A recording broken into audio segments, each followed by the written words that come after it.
Hello po, magandang araw mga kasari-sari test ko dyan. Kamusta po ang buhay tindahan ninyo ha? Okay pa ba? Ha? Kaya pa ba? Sino ba ang mga customer na dapat nating iwasan o kaya iwasan na lang ang makipagkwentuhan sa kanila ha? Kasi may mga iba't ibang layunin sila. Pero kung may mga customer tayo na dapat nating protektahan, dapat natin na alagaan, may mga customer din na dapat nating iwasan. At sino-sino ba ang mga ito, mga kasari-sari test ko dyan ha? Number 1 sa ating listahan, ang customer natin na palautang ha, wala nang ginawa simula umaga na lang hanggang maghapon pabalik-balik sa tindahan ninyo, utang ng utang, lista ng lista ha. O kaya naman yung anak niya inuutusan niya ha, sa buong maghapon pagod na pagod kang maglista ha. Sila ang dapat ninyong iwasan. Bakit na? Okay lang naman kung may ganito kang customer kung magaling magbayad, o di ba? Walang problema doon. Pero yung customer mo na alam mo na napakakunat talaga, makunat pa sa goma. O di ba? Maghapon na lang na pagod kang maglista. Tapos yung magbabayaran na, titingin sa listahan niya, magrereklamo pa yan. Ba't ganun daw kalaki ang lista niya? Tapos akala mo babayaran ka ng buo, yung pala babayaran ka 1/4 lang sa utang niya, sa overall na total ng utang niya, 1/4 lang ang babayaran niya. Tapos magdadagdag na naman ng utang, o di ba? Yan yung mga tao na dapat nating iwasan, ha? Huwag nating panghihinayangan yan kasi magpapabagsak yan sa iyong tindahan, ha? Number 2, sino ba to? Sino pang mga dapat nating iwasan? Mas lalo na rin ito. Yung mangungutang na nga siya, tapos mahilig pa siyang manira ng kapwa niya, ha? Tapos kunwari magkakampi kayo, tapos yung kabilang tindahan sisiraan niya, ayun pala hindi na siya pinautang sa kabila at sayo na siya dumidiskarte, ha? O dalawang klase yan. So mag-iingat kayo sa ganyan, ha? Iwasang mag-comment sa lahat ng mga sinasabi niya, iwasang magsalita against sa mga taong sinisiraan niya. Bakit? Baka mapabarangay ka. Di ba?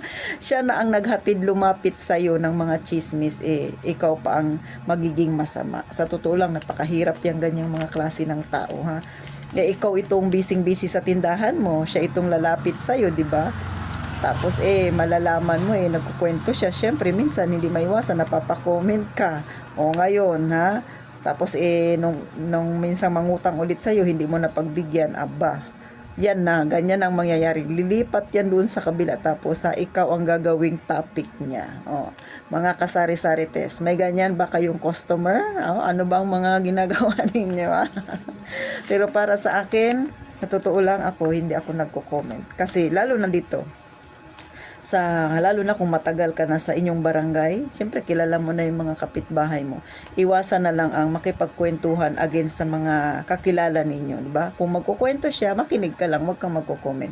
Tapos kung ayaw mo namang pakinggan, gumawa ka na lang ng way. Sabihin mo, marami ka pang ginagawa, hindi ka pa pwedeng makipagkwentuhan kasi busy ka pa. So ako ganyan ang ginagawa ko. Pero kung ang pagkukwentuhan nyo naman tungkol sa bilihin sa palengke, medyo tumataas na, why not? Makikipagkwentuhan ka sa kanya para magkaroon kayo ng kahit papano kung yun ang ganong klase ang customer mo, di ba? Syempre makakaakit ka pa ng ibang customer pag ganyan ang kwentuhan ninyo. Pero kung buhay ng may buhay ang pinagkukwentuhan ninyo, pangit yun, di ba? Pangit sa business yan, ha? Magkakaroon ka ng kaaway. Isa pa na hindi natin alam kung ano ang layunin niya sa pagsira niya sa kabilang tindahan.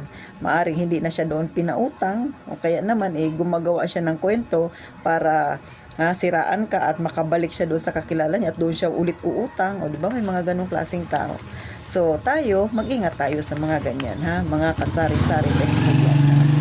Sa totoo lang, ang pagninegosyo napakahirap din. Bagamat mas maganda siya kaysa sa trabaho kasi yung pera madali lang. Pero kapag may ganyan kang klase ng mamimili, yun ang medyo mabigat tsaka mahirap, diba? Pero tayo, lalo na sa medyo matagal na nagninegosyo, syempre alam na nila ang kalakaran, kaya alam na nila ang style ng mga ganyang klaseng tao, diba? So, paano mga kasari-sari test ko dyan? Kayo ba ay may natutunan? O, di ba? Sa mga nagbabalak pa lang na magkaroon ng tindahan, ito ay real talk. Ito talaga yung mga nararanasan ng mga may tindahan.